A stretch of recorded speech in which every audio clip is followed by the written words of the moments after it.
Um Brasil conversa com Paulo Delgado. Obrigado, Paulo. Obrigado a você, Dando. A satisfação, e acho que a gente tem um primeiro instante aqui de uma reflexão. Eu vou tomar por base uma palestra proferida recentemente pelo senhor aqui na FEComércio, em que se fala sobre o fato de que a punição fiscal e tributária nos Estados Unidos é o que garantiria a ideia de igualdade perante a lei e não o fato de existirem cadeias e prisões para todos. O bolso é o órgão mais frágil do ser humano? Nesse caso né? Os Estados Unidos têm uma estatística também de prisões muito elevada, é uma das mais elevadas do mundo, de restrição à liberdade individual e condenação. Mas no caso do crime fiscal e tributário, no caso do crime econômico, os Estados Unidos prefere a punição econômica. E o Brasil prefere a restrição da liberdade. Eu acho que uma pessoa que se apropria de recursos públicos, se ela voltasse a ser pobre, talvez ela ficasse com mais sensação de ter sido punida do que se ela ficasse presa. Mesmo porque a gente poderia imaginar que o Brasil prende, mas perdoa muito rapidamente e, ao fazer o depósito, improvavelmente o Estado devolveria o dinheiro. Dá para pensar por esse lado também, não? Eu acho também porque a corrupção ela é azeitada, porque a corrupção é uma liquidez imediata. O dinheiro da corrupção volta para o sistema econômico. E ele não está carimbado como propina. Então você tem que recolher esse dinheiro pelo tributo, punindo a pessoa que desviou o recurso. E punindo, fazendo ela voltar à situação econômica anterior dela.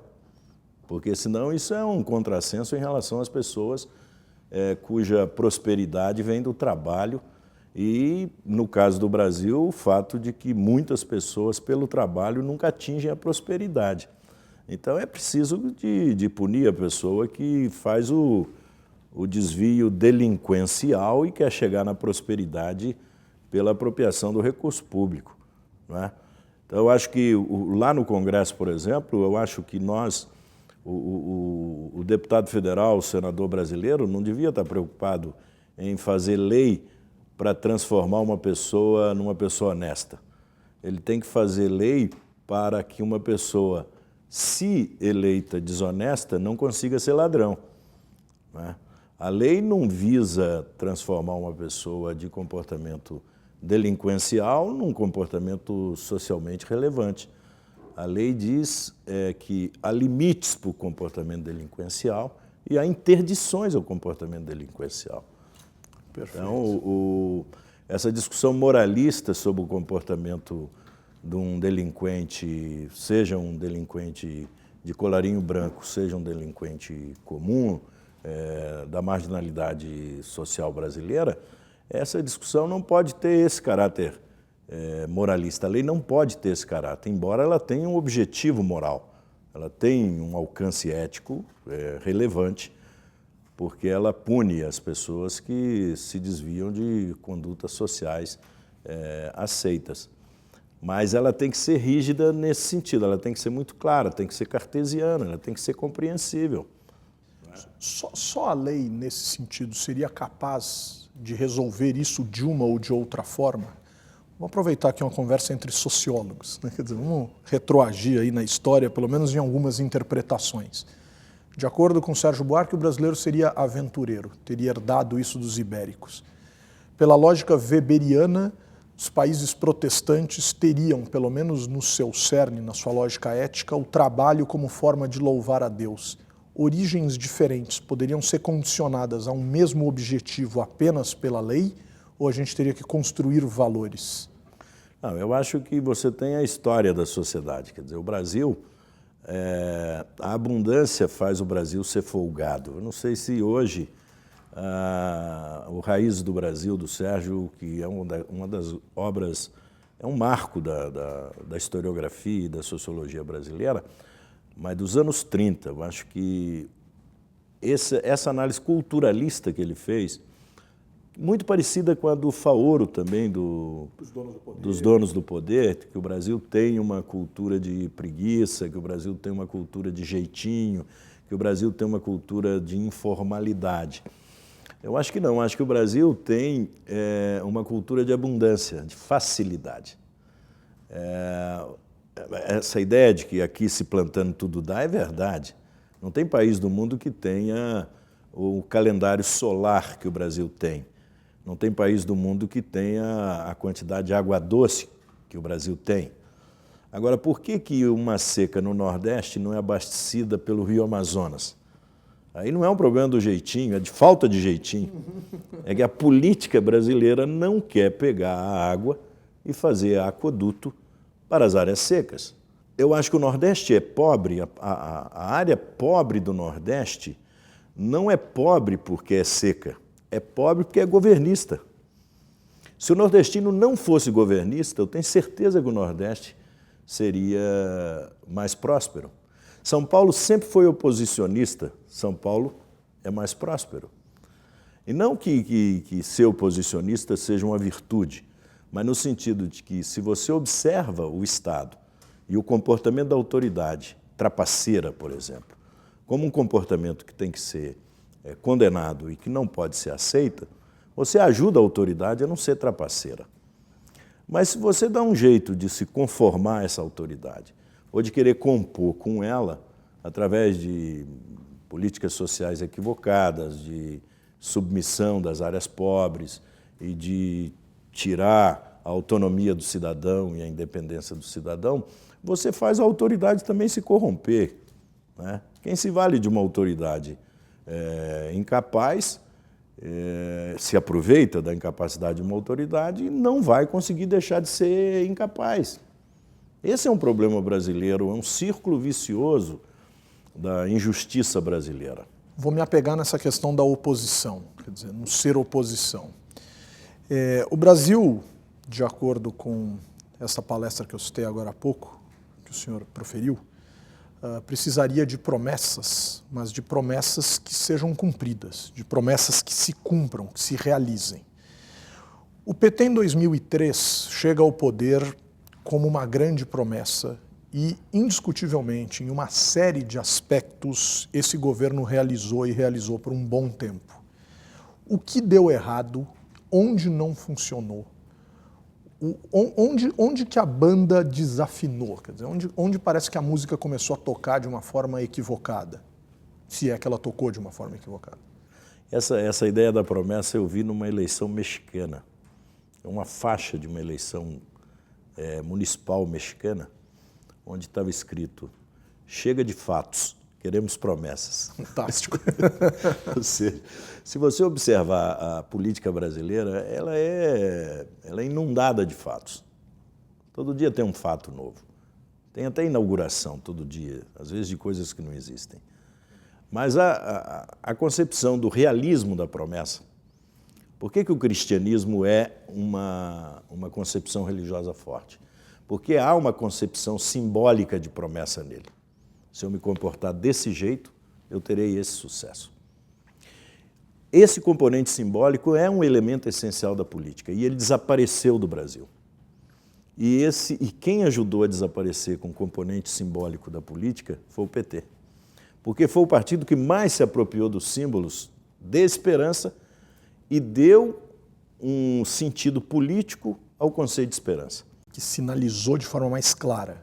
Como se fosse um paraíso, como se fosse a justiça social, como se fosse o fim do Estado patrimonialista, o fim do Estado de acordos, de conchavos, desse Estado de composições políticas de bastidor.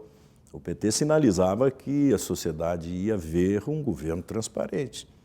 E, no entanto, passou a ver um governo cheio de escaramuças, um governo em que buscou uma composição política diferente daquela que o elegeu.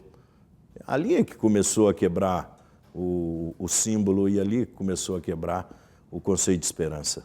Não é?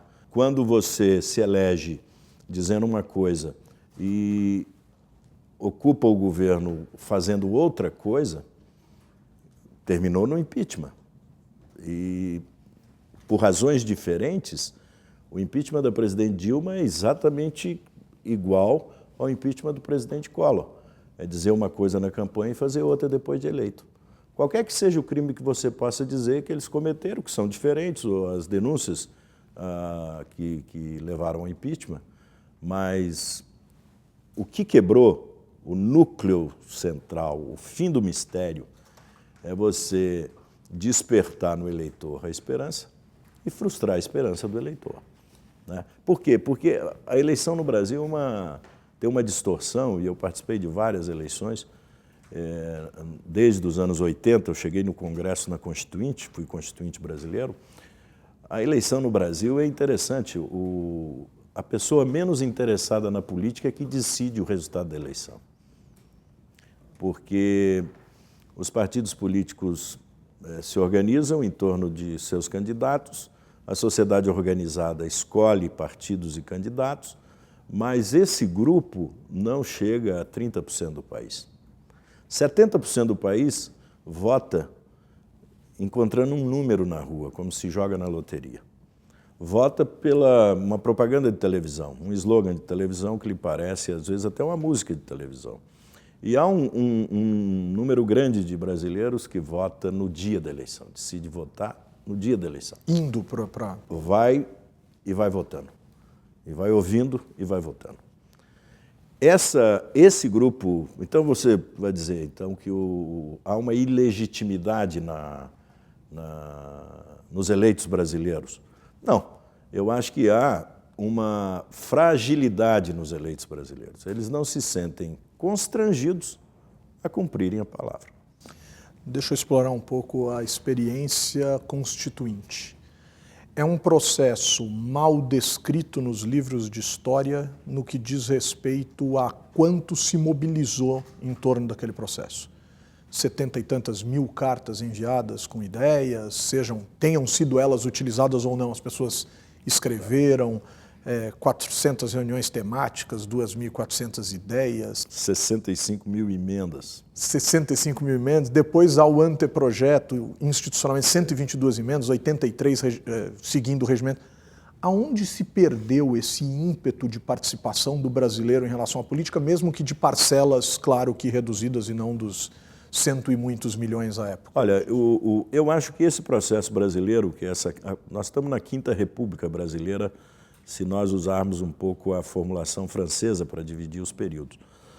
Essa república, que é a nova república, que começa com a morte do Tancredo, o governo do Sarney, e vem agora até o impeachment da presidente Dilma, é o período mais estável do Brasil e o mais turbulento democraticamente. Ele está passando por 2 impeachments. Ele está passando por uma mudança constitucional forte, que é o processo de reeleição, uma emenda constitucional forte. Ele passou por uma revisão constitucional meia bomba, que não funcionou, porque 5 anos depois do texto constitucional, e aí eu faço a crítica, mas não me retiro da crítica, porque eu fui constituinte. Nós, quando colocamos a revisão constitucional 5 anos depois da promulgação, nós tínhamos certeza que a Constituição estava errada, porque com 5 anos a criança não está alfabetizada ainda, você não pode dizer que ela não será um bom adulto. Né? Então foi uma revisão precoce e acabou se tornando desnecessária. Mas a Constituinte brasileira, ela conseguiu uma coisa inédita na América Latina. E mesmo comparativamente à África, os regimes ditatoriais africanos e os nossos aqui latino-americanos. Nós conseguimos fazer regredir a ditadura e ela entrar dentro do sistema democrático sem que houvesse muita vítima. Praticamente ninguém morreu na transição. Nós tivemos o colégio eleitoral, e que o PT não soube compreender naquela época a importância do colégio eleitoral, e aí por razões que até eu entendo naquela época, eu era da direção nacional do PT, nós achávamos que tínhamos que tensionar mais para que o processo de eleição direta houvesse. Mas o colégio eleitoral foi uma sabedoria brasileira. Né? É como se você pegasse uma boiada inteira de um país gigantesco como o Brasil, e fizesse ela passar numa pinguela e nenhum boi caiu no rio. E rapidamente. E rapidamente. O problema é a tragédia pessoal do Tancredo, é a morte inesperada do Tancredo.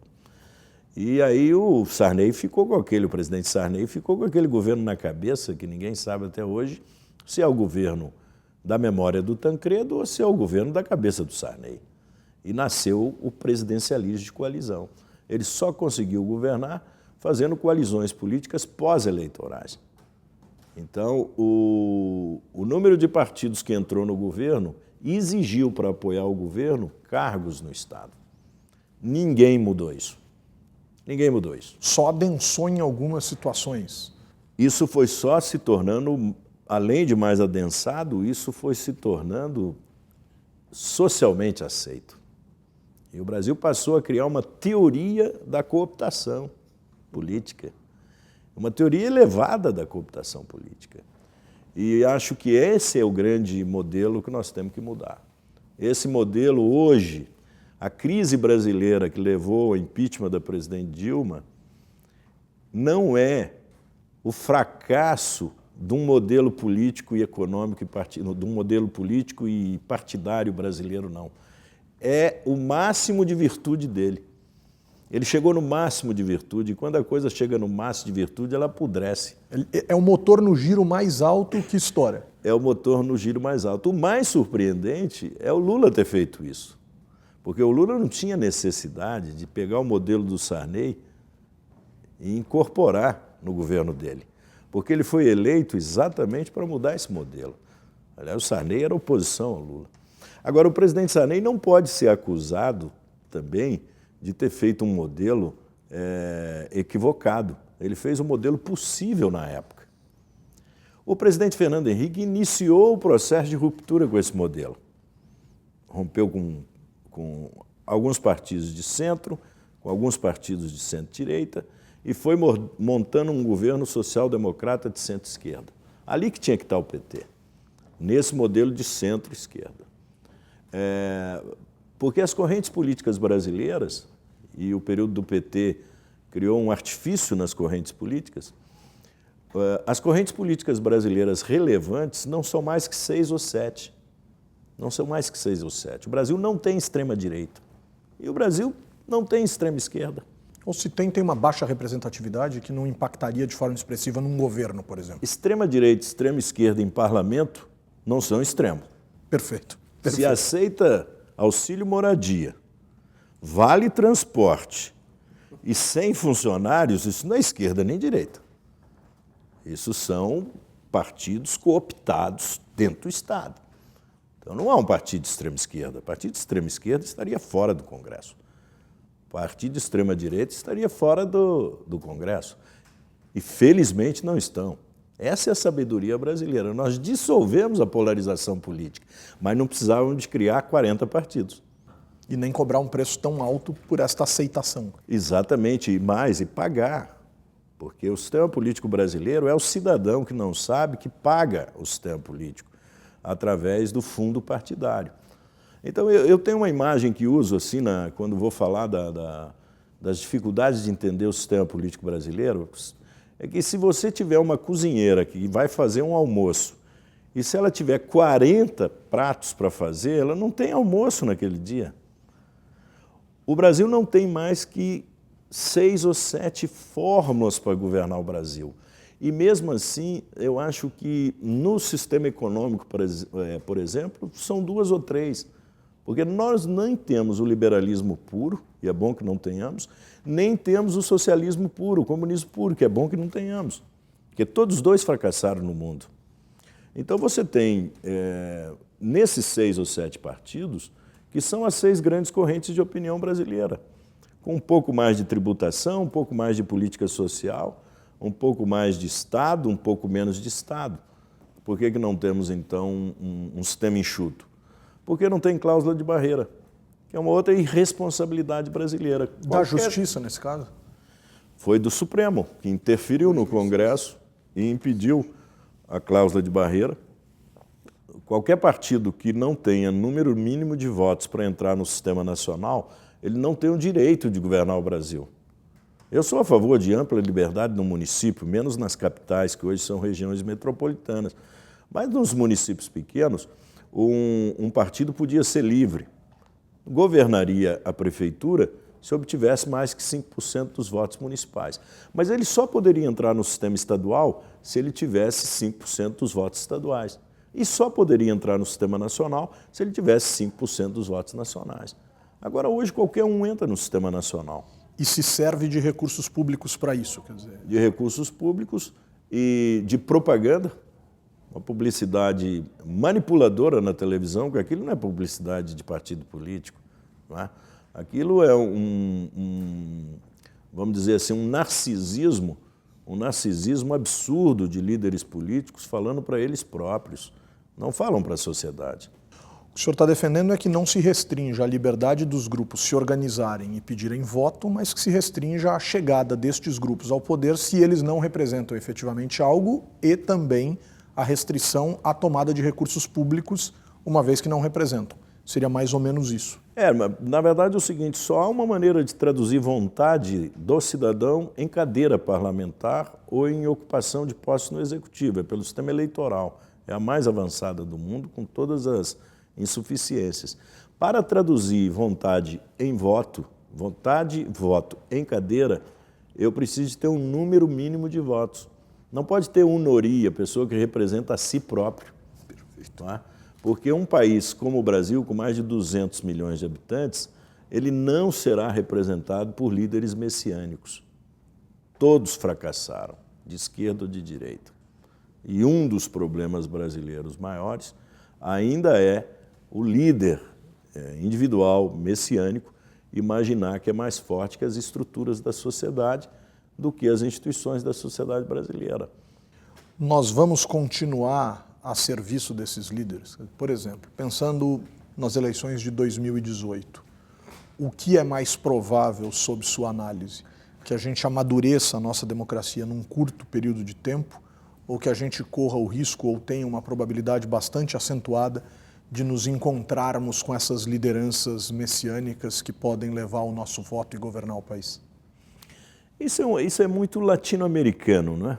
O Brasil, embora goste muito da Europa, os brasileiros, todos os políticos brasileiros adoram ir à Europa. Vão a Paris, ficam passeando naqueles passeios gigantescos de Paris e são incapazes de fazer um boulevard na sua cidade. Então, essa concepção autoritária, messiânica, de que você tem poder pessoal, carismático, é uma insuficiência da política brasileira, porque carisma dá em qualquer um. Carisma dá no bem e no mal, né? A distribuição do carisma não se dá pelo caráter da pessoa. O carisma é outro departamento da natureza humana. Então é um risco o líder carismático, devia ser proibido na política. Né? Por quê? Porque você não pode esgotar sua capacidade de liderança em você mesmo. Porque você, na verdade, submete a sociedade a um tipo de comportamento deformado. Porque ninguém pode ser o tempo todo político. Porque a política, como diz o Norberto Bobbio, um grande formulador italiano, tudo é política, mas a política não é tudo. E os líderes messiânicos gostam de dizer que a política é tudo, que tudo é política. Não. A política está em tudo, mas nem tudo é política. Perfeitamente. Vou me servir da sua cozinheira, no exemplo de alguns instantes atrás. O Brasil se acostumou a fazer análise política num fogão de duas bocas, alimentado por um botijão de gás. Estou chamando de botijão de gás os partidos políticos e as duas bocas estou chamando aqui de o legislativo e o executivo. De 2013 para cá, parece que a gente comprou um fogão mais complexo e adicionamos nas nossas análises políticas a justiça e algumas parcelas mais adensadas e bem organizadas da sociedade. Em relação à justiça, a essa boca, o que eu estou chamando aqui de uma terceira boca do nosso fogão, essa justiça, Paulo, da onde vem esse protagonismo? E esse protagonismo, ele é um protagonismo tardio em relação ao amadurecimento das instituições democráticas ou parece atender a algo que a gente ainda não entendeu muito bem o que é? Eu acho que é uma exigência brasileira por clareza. A sociedade tende a procurar claridade quando a escuridão prospera muito. Ou seja, o mal gosta mais da confusão, né? O bem gosta mais da claridade. Então, esse é um fenômeno mais ou menos espiritual que o Brasil está passando. Esgotamento das formas obscuras de prosperidade. As pessoas não gostam dessa quantidade de grade que tem no Brasil. Qualquer estrangeiro que chega aqui, qualquer brasileiro que mora no interior, chega no Rio de Janeiro, vê que o Rio de Janeiro é uma cidade sitiada. As pessoas fizeram o PPP nas áreas pobres e aumentaram as grades nas áreas ricas. Então, isso não tem como, tem que tirar. Se vai pacificar o pobre, tem que pacificar o rico. Então, você tem que ter, não se pode morar em residência no Brasil. Não se pode morar em casa no Brasil. Um pai e uma família não tem segurança se um filho sai de noite. Ele acha que o celular virou uma babá eletrônica de um filho, mas tem filhos sendo rastreados. Os pais rastreiam os filhos, porque o Brasil é um país em que a segurança fracassou. E quando fracassa a segurança, fracassa o respeito ao corpo, porque ela atinge o corpo. E quem não tem proteção para o corpo, não tem para a alma. Se eu posso violar o seu corpo, eu atinjo a sua alma. E um dos fatores disso é a apropriação indevida de recursos públicos. É a riqueza de pessoas que não explicam sua riqueza. Isso produziu dois fenômenos. Primeiro, a ideia da tributação excessiva. Como há muito desaparecimento de recurso público, você imagina que tem que retirar das pessoas que trabalham mais recursos. Então, há um viés fiscal e arrecadador no Brasil que protege a corrupção. Quanto mais você aumentar a tributação, mais você aumentará a corrupção. E aí aparece um juiz de primeira instância, num estado do sul do Brasil, que todo mundo gosta. O Paraná é um estado equilibrado, não é muito pobre, não é muito rico. O Paraná, Curitiba é uma cidade modelo brasileira há muitos anos. Aparece um juiz de primeira instância e assusta o Supremo e assusta os tribunais superiores, porque pergunta à autoridade de onde vem o seu dinheiro. E a autoridade não sabe responder. Eu não preciso responder a um juiz de primeira instância de onde vem o meu dinheiro. Eu quero responder a um ministro do Supremo. Ora, se um homem público foi presidente da República, se um senador, se um deputado, se um ministro de Estado não sabe responder qual a origem dos seus bens, eu não tenho o direito de tributar um cidadão comum. Eu não tenho o direito de perguntar ao cidadão comum como ele vive. E o Estado que não se interessa em fazer algumas perguntas, esse Estado não tem controle de resposta, não tem controle do sentimento da sociedade. Por isso que o Moro cresceu. Ele é a pessoa que protege o corpo. Ele dá a sensação de que ele está protegendo a intimidade das pessoas. Porque eu estou perguntando se é ou não é trapaceira a autoridade brasileira. Essa pergunta nunca foi feita no Brasil, porque os brasileiros são tão modestos, eu acho. O brasileiro é metido e é modesto ao mesmo tempo, que ele gosta da pessoa que faz um ar de importância. Então, a gente que chega num lugar como se carregasse um segredo, né? Então, adora quem ande com segurança, carro blindado, gosta de gente que ostensivamente quer mostrar mais poder do que tem. Isso que mudou, porque apareceram esses meninos aí em 2013, ninguém sabe de onde vieram, e em 2013 apareceu um movimento espontâneo no Brasil, e esse movimento, provavelmente mobilizado sim por redes sociais, mas acho que mobilizado por carências brasileiras espirituais. Os jovens que querem ir para a rua sem serem assaltados, sem serem vítimas de violência. E é muito interessante que esse movimento, um dos sinais desse movimento que ninguém captou, é que esse movimento acabou com a cartolina nas livrarias e com o pincel atômico, alguma coisa assim. Porque as pessoas compravam cartolina e iam para casa fazer suas faixas. E o Congresso Nacional não entendeu isso, começou a fazer faixa também. Só que paga para o funcionário público que vai lá e faz a faixa paga. E essas pessoas fizeram a faixa espontaneamente. Né? Então apareceu uma outra linguagem no Brasil, que está aparecendo na periferia, está aparecendo nos movimentos sociais, que é você levar um cartaz. Um cartaz é mais ou menos um cala-boca no outro. Né? É tipo assim, é aquilo que a ministra Carmen Lúcia disse, cala-boca já morreu, quem manda na minha boca sou eu. Né? O Brasil precisa de um cala-boca que venha da sociedade sobre a autoridade. É hora da sociedade vigiar a autoridade. Sociólogo pela Universidade Federal de Juiz de Fora, cientista político, pós-graduado na Universidade Federal de Minas Gerais, professor universitário, 6 mandatos como deputado federal, articulista e colunista de jornais como o Globo, o Correio Brasiliense e o Estado de Minas. Um Brasil conversou com Paulo Delgado. Paulo, muito obrigado. Obrigado a vocês.